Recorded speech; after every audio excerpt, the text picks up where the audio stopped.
Right from ভার্বসের অনেক গুরুত্বপূর্ণ একটা রুলস হচ্ছে যে কিছু ভার্ব আছে যাদের পরে টু প্লাস ভার্ব হয়, মানে ইনফিনিটিভ হয়। কিছু কিছু ভার্ব আছে যাদের পরে ইনফিনিটিভ হয়।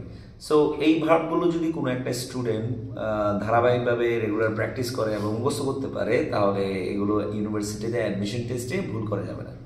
যেমন আমরা বলতে পারি যে agree, attempt, decide, demand, desire, expect, fail, forget, hesitate, hope, intend, learn, offer, plan, prepare, review, series, time, and want, wish. That means agree, attempt, claim, decide, demand, desire, expect, fail, forget, hesitate, hope, intend, learn, need, offer, plan, prepare, pretend, refuse, seems, strive, trend, want, wish. এগুলো কিন্তু আমার একদিনে হয় নাই যে আমি একদিনে ধরে পড়ে ফেললাম, ঠিক আছে?